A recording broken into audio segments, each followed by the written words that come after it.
I'm well aware of what the throttle position is because my hand is on it and controlling it. Therefore, I do not need something on the instrument panel to tell me the position that that is in.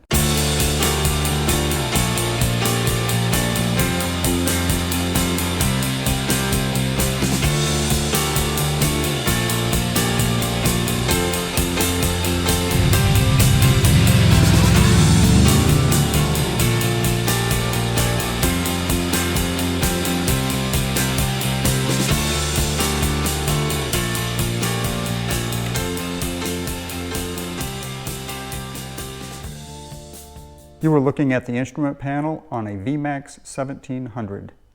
In this video, I am going to cover what is displayed on the instrument panel and go through some of the menu options. What you're looking at now is one of the default screens. There are two, and in this default screen, you will see on there what is being displayed is the trip odometer, the clock with the current time, and the fuel consumption, which when the motorcycle is not running, there's nothing to display, but as you're up and running, it will tell you what you are currently getting for miles per gallon.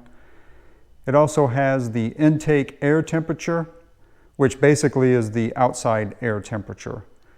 It has a gear indicator, and then it has the throttle position, and I will adjust the throttle temporarily just so you can see how that increases. Now, like I said, this is one of the display modes that you can have. And to see the other mode, at least temporarily, you simply push the right control button. And up here are the two control buttons for the instrument panel.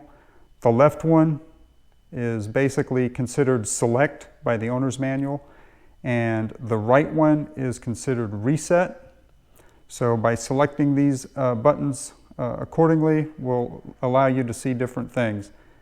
Right now I'm going to push the right one once, and you can see that it changes the display to where you can see, and I'm going to have to keep pushing it every few seconds to keep it on the screen, but it changes across the top. It's now to the odometer, which shows total miles on the bike, and the trip odometer moves over to the right portion of the screen. I'll push it again. On the bottom of the screen, you see fuel level. And at the very bottom right is the engine coolant temperature. Now for me, this is the screen that I prefer instead of this one. I am not sure who at Yamaha thought it would be a good idea to have as a default the air intake and the throttle position. Personally, I'm well aware of what the throttle position is because my hand is on it and controlling it. Therefore, I do not need something on the instrument panel to tell me the position that that is in. But anyway, that's just me.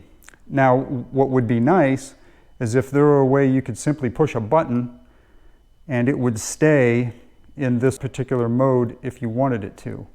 But unfortunately, there isn't. To change it to default on the other screen, which I prefer with the fuel gauge and the temperature gauge, hold both buttons down at the same time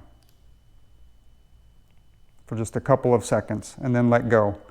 And then now it will stay there all of the time. Unfortunately, you can now not get back to see the other screen, whereas if I hit the right button, it does not take me back to the other position where it shows the throttle and the intake temperature. To me, that is kind of annoying. If I want to know really what the outside temperature is, it's a handy feature. But in order to turn that feature back on, you have to go into the main menu. So I will go into the main menu now and poke around in there for just a little bit. One thing I would like to add before you do try and get into the main menu, the motorcycle must be in neutral. So I guess that is to deter anybody from trying to change their menu options while going down the road. But either way, because the motorcycle is in neutral right now, I can push both of those buttons to get to the main menu. Again, I will hold it for a couple of seconds. And there's the main menu. And then to cycle through which option you want, use the left button, which is considered select. And again, the right button is considered reset. So I will cycle through, and it's actually system status is the one that changes the home screen. So once I've selected that with the left button, I now choose it with the right button, and it's asking me, do I want system status? Yes, I do, so I select it again with the right button, and it is now on, and as you can see, we are back to where we were at the beginning of the video. And I will go back into options again just to show you a few other features that you can modify. Again, I'm going to hold it for a couple of seconds, which changes the default screen to this one, which is the one I prefer.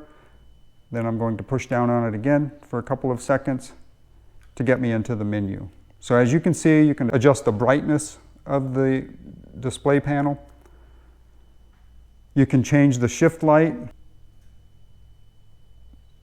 Choosing down, it's this setting here, the minimum setting.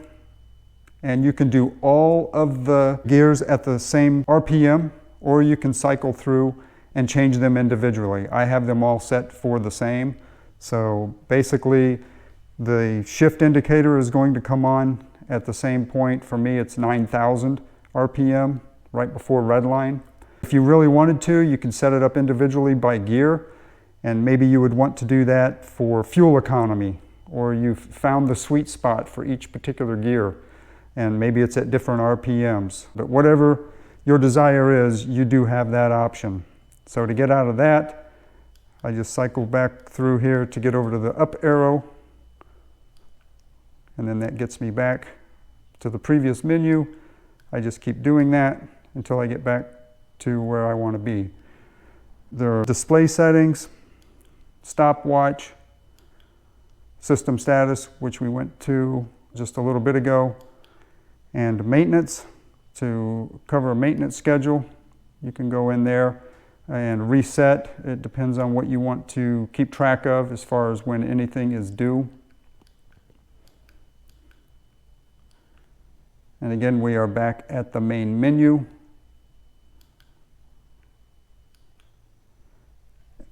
And now we're back at the default, which is the one I prefer. So again, this was just a quick overview of the instrument panel. I know when I was shopping for the VMAX, I couldn't really find anything on what all was included with the instrument panel. I could clearly see what was available on the instrument panel for the previous generation, the VMAX from 1985 through 2007. In fact, that instrument panel is one of the things I did not care about for the previous generation VMAX, because I felt like it was already outdated when the bike first came out in 1985. So it just didn't look quite right. But anyway, I like the new instrument panel now. It's long overdue as far as the modification to include something like this. So that pretty much wraps it up for this. And there is one other feature that the gauge has at the very end when you turn off the key. And I will show you now. See you next time.